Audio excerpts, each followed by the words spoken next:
말씀 읽고 말씀 나누도록 하겠습니다. 오늘 말씀은 갈라디아서 3장 1절에서 3절 말씀입니다. 길지 않으니까 우리가 합독해서 읽으면 좋을 것 같습니다. 같이 목소리에 합해서 읽도록 하겠습니다. 시작.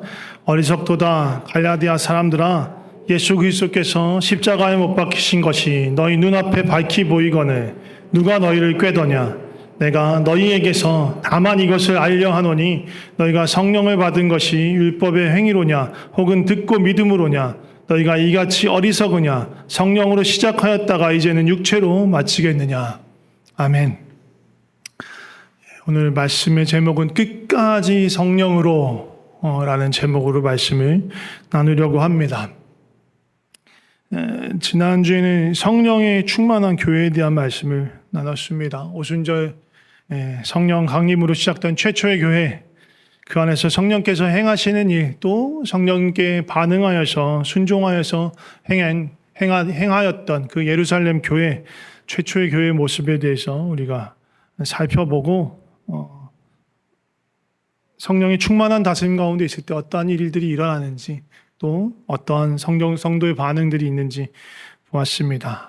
말씀을 사모하고 진리를 사모하여서 진리를 배우고, 또 성도 안에 서로 사랑의 교제가, 사랑의 나눔이 있어서 서로 돌보고 섬기는 일들이 있고, 또 하나님을 더욱 의지하기 때문에 하나님께 나아가 기도하는 일들이 있었습니다. 이것이 최초의 교회 안에 있었던 일들입니다. 우리 교회도 동일하게 성령의 충만한 다스림 가운데서 말씀과 진리를 사모하고, 또 성도가 정말 예수님이 사랑하신 것처럼 끝까지 낮아진 마음으로 서로를 사랑하고 또 섬기고 돌보고, 그리고 하나님께 나아가 하나님을 의지하고 기도하는 그런 교회 되기를 소망합니다. 오늘은 끝까지 성령으로라는 제목으로 말씀을 나눌 텐데 그런 고민이 좀 있었어요. 뭔가 처음과 끝이 달라지는 그런 모습들, 시작했던 마음이 뭔가 시간의 흐름에 따라서 혹은 주변의 영향으로 인해서 뭔가 바뀌는 그런 모습들을 보면서 왜 이런 일들이 있을까, 그런 고민들을 좀 제가 하면서 기도했던 것 같아요. 작게는 뭐 그런 거죠. 뭐 어떤 일들을 시작했다가 좋은 마음으로 열정으로 시작했다가 그게 안 되기도 하고, 또 우리 교회라는 것도 그렇잖아요. 그리스도를 믿는 믿음에서 시작하고 또 서로를 사랑하는 마음으로 시작하지만 항상 좋은 게 아니란 말이에요. 그 가운데 어려움이 있고 또 갈등이 빚어지기도 하고 다툼이 있고 분열이 있기도 해요. 안타깝지만 그런 일들이 있어요. 또 더 큰 문제들도 있어요. 목회자들도 뭐 그런 일들이 심심찮게 있어요. 차라리 교회가 우리처럼 작으면 그런 일들이 크게 있지 않은데 왜 너무 커져 막. 그래서 막 너무 많이 부흥해. 부흥한 것까지 좋아. 이제 그 부흥했던 목사님이 은퇴할 때가 됐어. 이제 이때부터 문제가 생겨. 많이 생겨요. 진짜 많이 생겨요. 은퇴하려는 목사님이 안타깝게도 욕심이 많아지는 경우가 많습니다. 은퇴 이후에 뭔가를 자꾸만 준비를 하려고 해. 교회를 통해서, 성도들을 통해서 그걸 또 성경적이지 않은 방법으로 세습을 시도하기도 하고, 자꾸 뭔가를 해요. 그리고 은퇴했어. 담임 목사가 왔어. 근데 원로 목사가 돼서 막 그 원로 목사와 담임 목사 갈등이 이렇게 교회가 찢어지고 막 싸우고 막 고성이 오가고 막 폭력까지 행동하는 경우도 있어요. 외부에 질 안 좋은 사람을 동원하는 경우도 보기도 했어요. 소문을 듣기도 했어요. 이 뭐예요 도대체? 은혜로 시작하고 복음으로 시작했는데 너무 세상보다 더 악한 일로 끝날 때가 너무 많은 거예요. 개인도 그렇고 교회도 그렇고 그런 일들이 왜 일어날까? 어떻게 우리가 성령으로 은혜로 시작해서 끝까지 성령으로 마칠 수 있을까? 어떻게 하면 좋을까? 뭐 그런 고민으로 기도하면서 말씀을 준비했는데 말씀을 준비하고 말씀을 보다 보니 살짝 방향이 또 달라지 결론은 방향이 또 전혀 생각하지 않았던 방향으로 가더라고요. 제가 제 마음은 기도하면서 말씀을 딱 처음에 이 말씀을 붙잡고 이렇게 설교를 해야지 했는데 말씀을 보다 보니 성령께서 다른 방향으로 가셔서 인도하셔서 이 결론은 이거하고 좀 다른 방향으로 가더라고요. 어쩔 수가 없었어요. 제 의도가 아니라 하나님이 주신 마음 따라 말씀을 보고 읽고 준비하다 보니 내가 생각했던 방향과 다른 방향으로 하나님께서 또 인도하시는구나 그런 것들을 경험하였습니다. 아무튼 오늘 갈라디아서 3장 말씀을 중심으로 나눌 건데 갈라디아서는 편지예요. 편지. 바울이 쓴 편지예요. 갈라디아 지방에 있는 여러 교회들을 향해서 보낸 편지예요. 한 교회를 갈라디아 지역이 좀 커요. 그러니까 딱 하나 한 도시가 아니고 한 지역이에요. 그래서 지역에 여러 도시들이 그 안에 있는 작은 도시들이 있습니다. 비시디아, 안디옥, 이고니온, 루스드라, 더베 같은 그런 도시들을 포함하고 있는 좀 광역의 지역입니다. 지금으로는 터키 중부지방에 해당하는 그런 지역이에요. 바울이 1차 전도여행을 갈 때 직접 발로 밟고 방문하고 그래서 전도도 하고 가르치고 했던 동네예요. 그러니까 그만큼 더 마음이 쓰이고 관심이 가고 그들의 영적인 상태에 대해서 계속 주시하고 있고 돌보고 있고 관심을 갖고 있고 또 어떤 상황이 생기면 이렇게 편지를 써서 권면하기도 하고 가능하면 또 직접 방문해서 권면하기도 하고 그래요. 근데 이 갈라디아 지역에 이 교회들 안에 위험 신호가 포착된 거예요. 뭔가 문제가 좀 있다. 성령으로 은혜로 시작했는데 뭔가 이들의 믿음에, 이들의 신앙에 적신호가 켜진 거예요. 무슨 일이 생긴 거냐면 1장을 보면 이런 말씀들이 있습니다. 그리스도의 은혜로 너희를 부르신 이를 이같이 속히 떠나 다른 복음을 따르는 것을 내가 이상히 여긴다. 무슨 얘기예요? 바울이 전한 복음, 예수 그리스도를 말미암아 하나님 주신 은혜를 얻고 의롭다함을 입고 구원을 받고 하나님의 자녀가 되고 하나님 백성이 될 수 있다는 그 복음을 너희가 너무 속히 떠났다. 다른 복음은 없나니 다만 어떤 사람들이 너희를 교란하여 그리스도의 복음을 변하게 하는 것이다. 그러나 우리나 혹은 다른 천사이나 어떤 사람이라도 우리가 너에게 원래 전했던 그 복음, 예수 그리스도의 믿음으로 말미암아 구원을 얻는 그 복음 외에 다른 복음을 전하면 저주를 받을 것이다. 우리가 전에 말하였거니와 내가 지금 다시 말하더니 만일 누구든지 너희가 받은 것 외에 다른 복음을 전하면 저주를 받을지어다. 무슨 문제가 생긴 거예요? 어떤 적신호가 생긴 거예요? 누군가 이 갈라디아 지역을 돌아다니면서 다른 복음을 전하고 있는 거예요. 진리가 아닌 다른 복음을 전하고 있다는 소식을 바울이 듣게 된 거예요. 그래서 그들이 어떤 얘기를 하고 있는지 살펴봤을 거예요. 그래서 이게 잘못됐다. 크게 잘못됐다. 그래서 이 갈라디아 성도들에게 아니야 정신 차려. 그거 아니야. 라는 거를 가르쳐 주기 위해서 이 갈라디아서를 쓴 거예요. 그들이 전한 다른 복음이 무엇이냐? 그러니까 결국은 그거예요. 그리스도 예수를 믿는 것만으로는 안 된다. 다른 게 더 필요해. 할례도 받아야 되고 율법도 지켜야지 구원을 받을 수 있어. 그래야 하나님의 백성이 되고 하나님의 자녀가 될 수 있어. 라는 얘기예요. 율법주의예요. 갈라디아 성도들이 이 말을 듣고 그런가? 그럴싸한데 그런 생각이 드니까 흔들리는 거 아니에요. 흔들리는 거예요. 그래서 오늘 본문 보면 뭐예요? 어리석도다 갈라디아 사람들아 이렇게 얘기해요. 되게 순화된 표현이에요. 우리 성경은 거친 표현을 하기를 꺼려해요. 조금 그래서 순화시켜서 말하고 있어요. 이 바보 같은 사람들아 그거예요. 메시지 성경을 보면 조금 더 싸납게 써놨어요.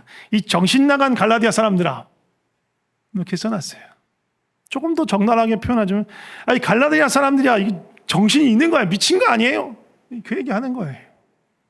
제정신입니까 지금? 그만큼 답답하고 안타까운 거예요. 말도 안 되는 일들이, 말도 안 되는 소리들을 분별하지 못하고 쫓아가고 있다는 거예요. 복음을 떠나 그런 거짓에 휘말리고 있는 거예요. 너무 속상하니까 아이고 이 사람들아 정신이 있는 겁니까 지금? 그 얘기를 하는 거예요. 참된 복음이 무엇입니까? 하나님을 떠난 죄인, 그래서 사단과 죄와 사망에 묶여있는 종된 우리를 예수 그리스도께서 이 땅에 사람으로 오시고 십자가에 죽으시고 부활하심으로 말미암아 그 모든 죄의 대가를 지불하고 죽음을 이기고 사단을 무장해제시키고 우리를 건지신 거예요. 죄로부터, 죽음으로부터, 심판으로부터 건지셔서 하나님의 자녀가 되게 하셨다. 하나님의 백성이 되게 하셨다. 예수 그리스도를 주로 왕으로 모셔 삶으로 영접하는 그 사람은 더 이상 그 죄에 묶여있지 않고 사단에게 얽매여 있지 않고 하나님의 자녀가 되었다. 이게 복된 소식인 거예요. 죄와 사망과 사단의 그 멍에에 빠져나오기 위해서 우리가 한 게 뭐 있어요? 없어요. 아무것도 없어요. 하나님의 자녀가 되려고, 하나님의 백성 되려고 뭐 서류 한 장 쓴 거 있어요? 없어요. 무슨 서류만 이만큼 떼다가 도장 받고 뭐 해서 또 했다가 또 빠꾸 먹고 그런 거 없어요. 필리핀에서는 자주 있는 일이잖아요. 뭘 해도 계속 빠꾸 내고 야 이거 아니도 뭐 어디서 받아와라. 그런 거 없어요. 우리는 예수님이 행하신 일, 우리를 위해서 구원의 일을 행하신 그 예수님을 믿고 영접한 게 다예요. 그 은혜로 하나님이 거저주시는 그 선물을 받은 거예요. 이게 복음이에요. 근데 아까 그 거짓 교사들, 이 거짓 복음, 다른 복음은 뭐라고 말해요? 야, 믿는 것만으로는 안 돼. 너도 뭔가 좀 해야 될 거 아니야. 염치도 없냐? 뭔가 좀 해야 너도 저걸 하지. 자격이 좀 생기지. 어떻게 맨입으로 되겠니? 할례도 받고 율법도 행해. 그래야 구원 받는 거야. 갈라디아 사람이 가만히 들어보니까 그게 성경에 맞아. 우리 성경에 그게 많아. 뭔가를 지성이면 감천이 그게 성경에 맞아요. 뭔가를 애쓰고 힘쓰고 그래야 뭔가 이렇게 받는다. 그게 기본적인 성경에 맞아. 사람의 성경에. 로마 사람들도 마찬가지였고 당시 이방인들도 마찬가지였고 유대인들도 마찬가지였던 거야. 그러니까 뭔가를 해서 그걸 받아내야 좀 마음이 편한 거야. 거저 얻는다는 게 말이 안 되지. 이런 생각을 하는 거예요. 그러니까 거기에 마음이 혹했어요.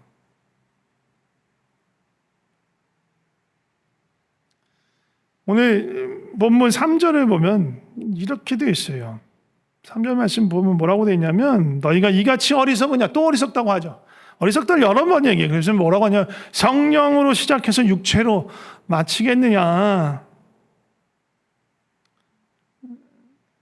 성령으로 와서 성령으로 시작해서 육체로 마친다. 이 마친다라는 걸 좀 자세히 살펴보면 뭐냐면 완성시킨다란 말이에요. 완성시킨다. 성령으로 시작한 그것을 마무리한다. 완성시킨다라는 거예요. 그럼 무엇을 시작하고 무엇을 마칠까요? 무엇을 완성시킬까요? 구원을 시작하고 구원을 마친다는 거예요. 구원을 완성시킨다라는 거예요. 그러니까 구원은 단회적인 사건이 아니고 우리 안에서 하나님이 이루어 가시는 과정이에요. 그래서 빌립보서 1장 6절에 뭐라고 말합니까? 너희 안에 착한 일을 시작하셨어. 그가 그리스도 예수의 날까지 그것을 이루어 가신대. 완성하신대. 마치신대. 그걸 우리가 확신하노라. 시작하시고 완성해 가시고 그 완성하실 줄을 우리가 확신한다라고 말하는 거예요. 그리고 히브리서 12장 2절에도 보면 믿음의 주여 온전하게 하시는 이 예수를 바라보자. 여기서 온전하게 한다는 것도 마찬가지로 완성시킨다. 믿음의 주, 이 주라는 말은 창시자라는 말이에요. 시작하신 분이라는 거예요. 믿음의 창시자이시고 완성케 하신 예수를 바라보자. 예수님이 우리 가운데 믿음을 시작하시고 그걸 완성해 가신다는 거예요. 시작했으면 땡! 아니에요. 완성에 가시는 일인 거예요. 그런데 구원의 시작이 내가 한 게 없이 예수 그리스도의 받아들임으로 시작한 것처럼 구원의 이 여정을 걸어가는 것 역시도 육체로 하는 것이 아니고 성령으로 하는 것이다. 은혜로 하는 것이다. 라고 얘기를 하는 거예요.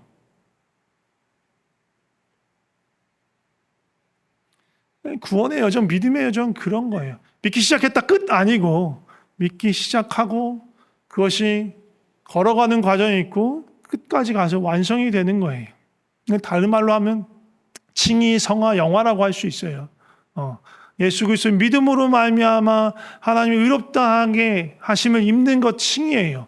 그리고 우리 안에 찾아오신 성령님을 따라 하루하루 살아가며 성령님이 우리 삶에 열매 맺어가는 과정을 성화라고 해요. 그리고 예수 그리스도 다시 오시는 그날에 우리가 온전한 모습으로 새롭게 되는 걸 영화라고 해요. 과정이 있는 거예요. 그 과정 모든 과정에 내 힘으로 육체로 하는 것이 아니라 모든 과정을 성령으로 이루어 가시는 거예요. 그 일을 이루어 가시는 것은 예수님인 거예요. 근데 율법주의자, 이 거짓 교사들, 거짓 복음, 다른 복음 뭐라고 말하냐면 아니야 너도 열심히 해야 돼. 네가 열심히 해야 돼. 네가 열심히 해야 구원을 받는 거야. 구원을 이루어 가는 거야. 라고 얘기하는 거예요. 그거 맞는 거 아니야? 지금 또 그렇게 생각하시는 분들도 계실 거예요. 뭐 이런 거 열심히 해야 되는 거 아니야? 열심히 안 해도 돼 그러면? 열심히 안 하면 또 안 되죠. 네. 이게 그래서 이제부터 얘기할 거예요. 다른 열심이에요. 구원을 얻기 위한 열심이 아니에요. 우리가 하는 열심과 열정은 다른 거예요. 율법주의자가 말하는 것은 구원을 얻기 위한 열심이에요. 그러니까 네가 열심히 하지 않으면 너는 구원을 받을 수 없어. 네가 어느 정도 일정 수준의 뭔가를 하지 않으면 넌 구원을 얻을 수 없어. 라고 말하는 게 율법주의자들이에요. 그런 거 아니에요. 제가 고민했어요. 이걸 어떻게 설명하면 이해하기가 쉬울 수 있을까? 잘 이해할 수 있을까? 미안해요. 청소년부 친구들은 잘 이해하기 어려울 수도 있어요. 지금부터 시작되는 이 목사님이 시작한 비유를 이해하기 힘들 수도 있어요. 어른들은 이해가 가기 쉬울 거예요. 어떤 사람이 있었어요. 너무너무 가난하게 사는 사람, 힘들게 사는 사람이에요. 거의 뭐 하루 벌어 하루 먹는 사람이에요. 단칸 사글세 방에 살아. 근데 그 사글세 임대료 내는 것도 버거워. 근데 먹고 살아야 되잖아요. 먹고 살아야 되는데 사글세 내는 것도 그 월세 내는 것도 힘들면 어떻게 돼? 점점 마이너스 되는 거야. 마이너스 통장을 끼고 사는 거야. 얼마나 버겁고 힘들어요. 근데 길 건너편에 엄청 럭셔리한 콘도가 있어. 너무너무 멋있어. 빛가 번쩍해. 너무너무 밝고 깨끗해. 막 조명도 하나고 막 음악도 막 아름다운 음악도 또 듣자 하니 거기는 그 콘도에는 전속 식당이 있다는 거야. 그래서 그 콘도 입주자들은 돈도 안 내고 인류 셰프가 해주는 맛있는 음식을 삼시세끼 먹을 수 있대. 먹을 걱정도 안 해도 되는 거야. 너무너무 부러워. 그런데 문제는 거기는 세입자를 받지 않아. 전세를 받지 않아. 월세도 받지 않아. 무조건 사야 돼. 근데 집값이 너무너무 비싸. 너무너무 비싸. 따져봤어, 이 사람. 자기 월급으로 딴 거 안 하고 지금 사글세도 안 내고 밥값도 안 내고 그걸 몽창 다 모으면 얼마나 걸리면 저 집에 살 수 있는 돈은 뭘까? 계산하니까 한 2,000년은 돈을 쓰지 않고 모으면 거기에 갈 수 있는 것 같아. 그럼 말이 안 되는 거예요. 그냥 눈으로만 보고 나는 큰일 났어. 이렇게 살았는데 어느 날 어떤 사람이 찾아와서 얘기해. 내가 이 집 사줄게.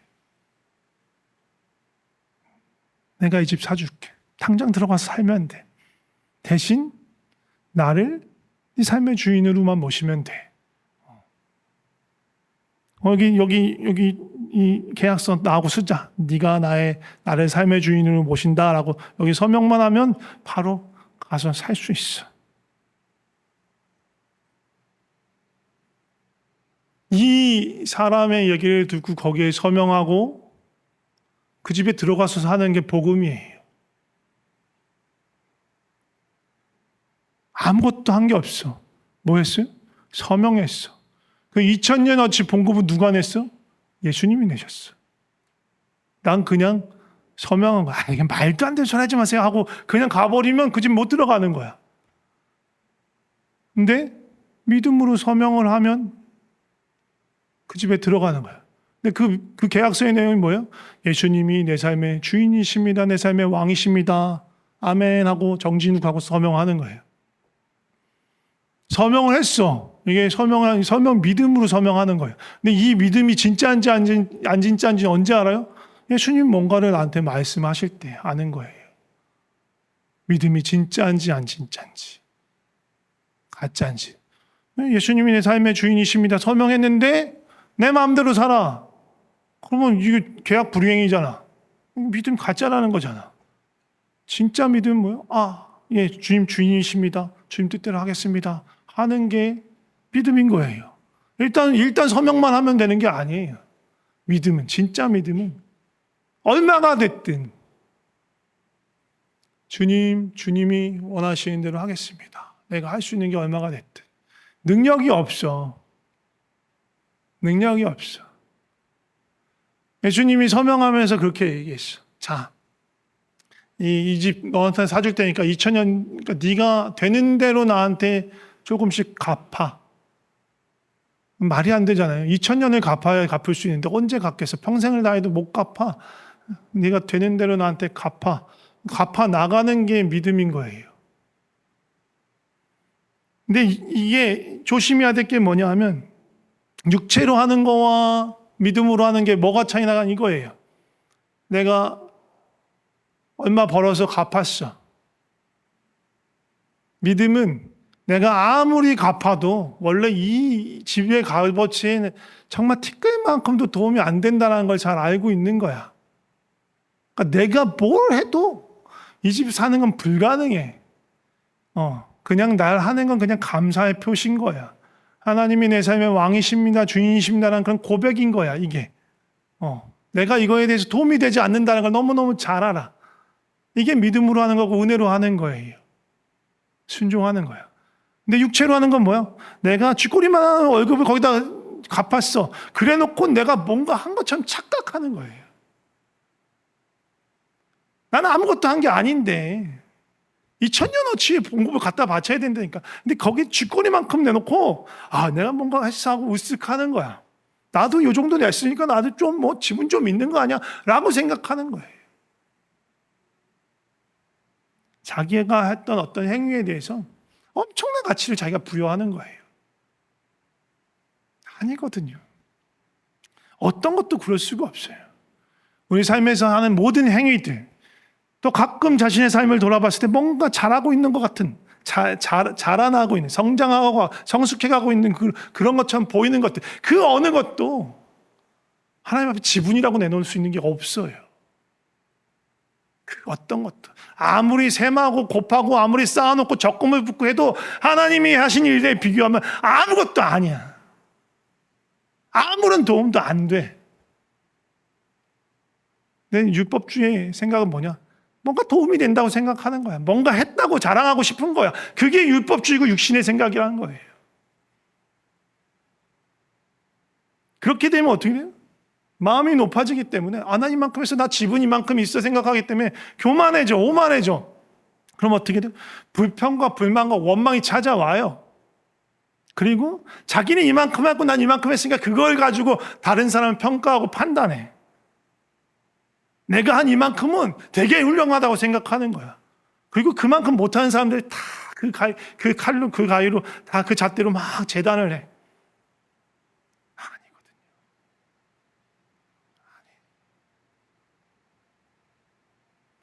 우리가 하는 일 자체로는요, 그 행위의 결과로는요, 어떤 것도 하나님을 기쁘시게 할 수 없어요. 어떤 것도 하나님을 영화롭게 할 수 없어요. 내가 뭘 한 거, 내 어떤 삶의 태도, 그 자체를 못해요. 복음으로 산다라는 건요, 내가 하는 그 행위에 가치를 두지 않는 거예요. 내 삶의 변화에도 가치를 두지 않는 거예요. 그런 거에 아무런 가치가 없어요. 그냥 주님의 주 되심을 인정하며 살아가는 거예요. 주님의 내게 행하신 일에 감사하며 살아가는 거예요. 주님을 사랑하기 때문에 그냥 사랑을 표현하며 살아가는 거예요. 그냥 주님이 그걸 기뻐하세요. 아까 말했잖아요. 어떠한 행위로도 행위 자체로 주님을 기쁘시게 할 수 없지만 내가 주님의 주되심을 인정하는 거, 주님께 감사하는 거, 주님을 사랑하기 때문에 순종하는 거, 그걸 기뻐하시는 거예요. 그걸 기뻐하시는 거예요. 어떤 특정한 행위, 어떤 태도, 어떤 절차, 그게 아니고 어떤 마음으로 그 일들을 행하고 있느냐. 은혜 아래 사는 사람은요, 내 자체가 쓸만한 사람, 괜찮은 사람, 이제 내 두 발로 일어서서 넘어지지 않는 사람이라고 생각하지 않아요. 그렇게 여길 수 없어요. 선줄로 생각하지 않아요. 늘 주의 도움이 없으면 나는 살 수 없습니다.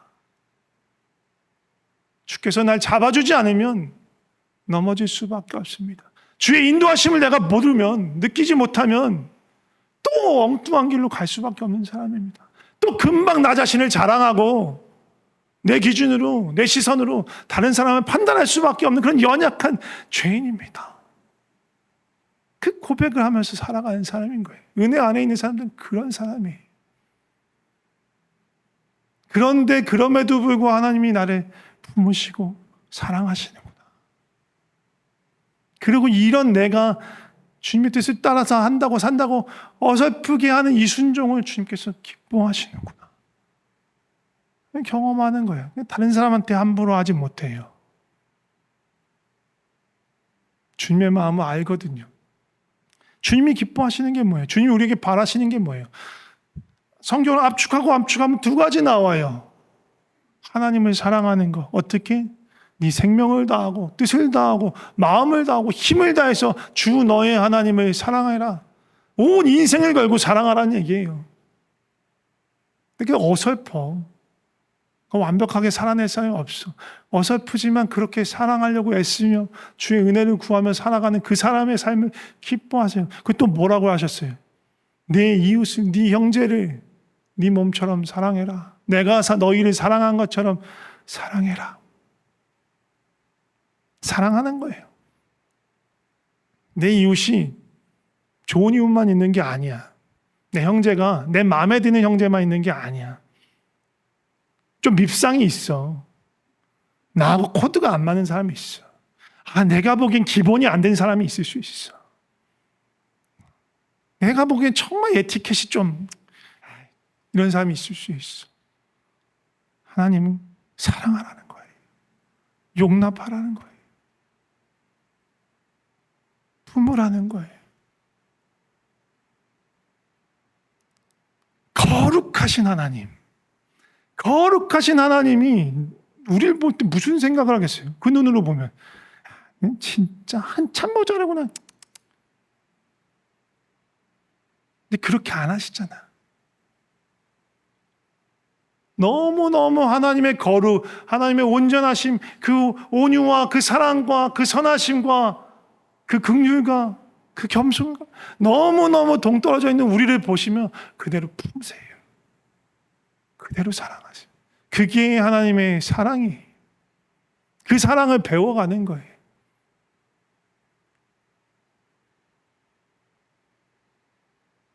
하나님은요, 일 잘하는 사람을 찾지 않으세요. 노래 잘하는 사람도 찾지 않으세요. 기타 잘 치고 드럼 잘 치고 피아노 잘 치는 사람을 찾지 않으세요. 예의 바른 사람을 찾지 않으세요. 똑똑한 사람을 찾지 않으세요.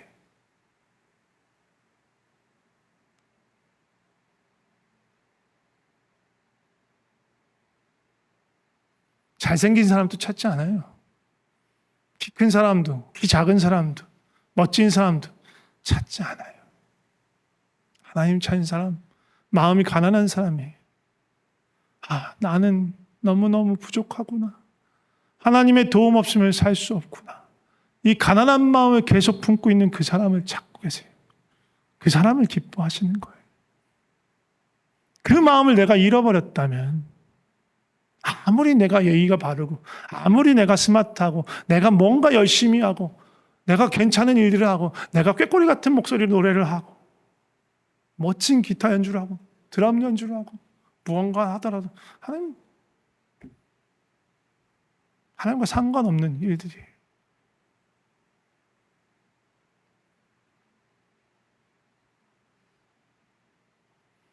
하나님의 마음을 아는 자 되었으면 좋겠습니다.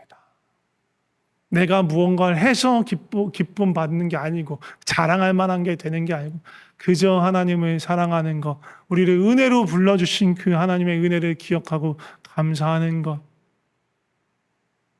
주님이 내 삶의 왕이시고 주인이시니 주님 말씀하는 대로 순종하는 것. 그게 전부입니다. 어느 것도 자랑할 것 없습니다. 내세울 것 없습니다. 주님 날마다 주의 은혜로 붙들어 주시옵소서. 그렇게 살아가는 것입니다. 우리 함께 기도했으면 좋겠습니다.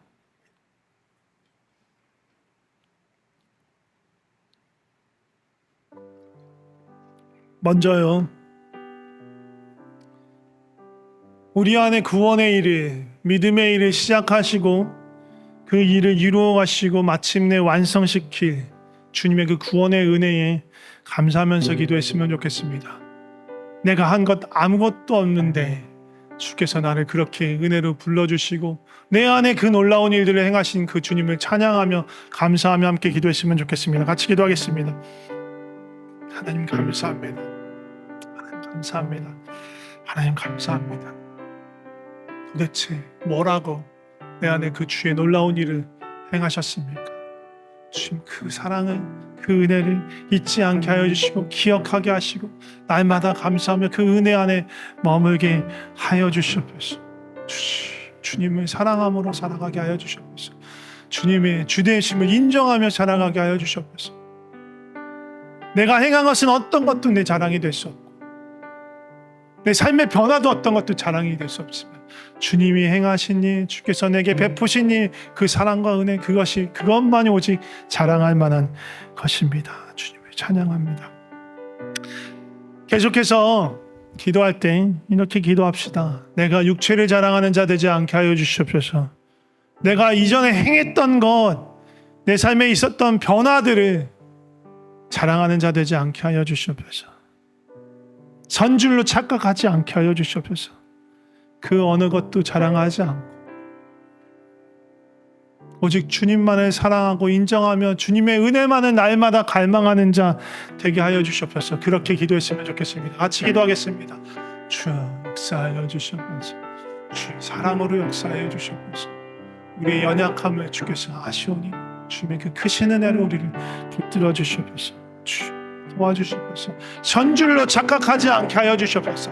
내가 어떤 일을 행했더라도 그것을 내 자랑으로, 내 공로로 여기지 않게 하여 주시옵소서. 내가 공로로 여기는 순간, 내 자랑으로 여기시는 순간 그 모든 것들이 가장 더러운 배설물이 되는 것을 잊지 않게 하여 주시옵소서. 오직 주님만 자랑하게 하여 주시옵소서. 주님의 은혜에만 감사하는 자 되게 하여 주시옵소서. 어떤 것도 주의 은혜를 받을 만한 근거로 내세우지 않게 하여 주시고 자격으로 내세우지 않게 하여 주시고 그저 빈손으로 겸손한 마음으로 주님의 은혜를 찾게 하여 주시옵소서. 주여 도와주시옵소서. 마지막으로 한 가지만 더 기도했으면 좋겠습니다. 주님이 모든 것을 다 하셨습니다. 우리가 해야 할 일은 딱 한 가지밖에 없습니다. 주님이 내 삶의 주인이십니다. 내 삶의 왕이십니다. 내 모든 삶은 주님의 것입니다. 주님의 것입니다. 고백하는 것뿐이 없습니다. 그리고 그 고백이 실제의 고백이 되도록 살아가는 것밖에 없습니다. 함께 고백했으면 좋겠습니다. 기도했으면 좋겠습니다. 주님, 내 삶의 주인이 주님이십니다. 주님 뜻대로 행하여 주시옵소서. 주의 말씀이 내 입술에 머물게 하여 주시고 내 삶이 주의 손과 발이 되어요 주님이 원하시는 대로 행하게 하여 주시옵소서. 그렇게 우리의 삶을 주 앞에 내어드리며 기도했으면 좋겠습니다. 같이 기도하겠습니다. 주님, 붙들어 주시옵소서. 주여, 성령으로 시작하고 은혜로 시작하여 성령으로 마치는 자, 은혜로 마치는 자 되게 하여 주시옵소서. 어느 것도 육체가 개입할 것이 없습니다. 온전히 주의 뜻대로 성령이 이끄신 대로 순종하며 감사하며 기뻐하며 살아가게 하여 주시옵소서. 주님이면 충분합니다. 주님이면 충분합니다. 주님이면 됐습니다. 주님이면 됐습니다. 주님만으로 만족합니다. 고백하며 살 수 있게 하여 주시옵소서. 주여 도와주시옵소서. 우리 안에 착한 일을 시작하신 주님을 찬양합니다. 그리고 그 일들을 이루어 가시는 주님, 그리고 그 일을 완성하실 주님, 그 주님께 찬양과 감사의 고백을 드립니다. 주님은 우리 삶의 주인이십니다. 우리 삶의 왕이십니다. 아무것도 할 수 없는 나, 선한 것은 하나도 없는 나, 그저 주님이 이끄신 대로 한 발 한 발 내딛는 그 발걸음을 통해서 주님의 일이 나타나게 하여 주시옵소서. 그러나 간절히 바라는 것은 그 어떤 것도 내가 한 일이라고 생각하지 않게 하여 주시옵소서. 착각하지 않게 하여 주시옵소서. 내 자랑이 되지 않게 하여 주시옵소서. 내 업적이 되지 않게 하시고 내 근거가 되지 않게 하여 주시고 그 모든 일 다 주님이 행하신 것입니다. 아무것도 자랑할 것이 없습니다. 내 자랑이 되고 내 근거가 되는 순간 가장 아름다운 것도 가장 더럽고 지저분하고 내버려야 될 배설물이 될 뿐입니다. 자랑하지 않게 하시고 온전히 주님의 사랑 안에 거하며 그 사랑을 베풀며 끝까지 주님 사랑, 이웃 사랑, 형제 사랑하며 살아갈 수 있도록 우리를 붙들어 주시옵소서. 그 크신 은혜로 우리를 찾아오시고 우리 가운데 지금도 일하시는 주님을 찬양합니다. 예수 그리스도 이름으로 기도드립니다. 아멘.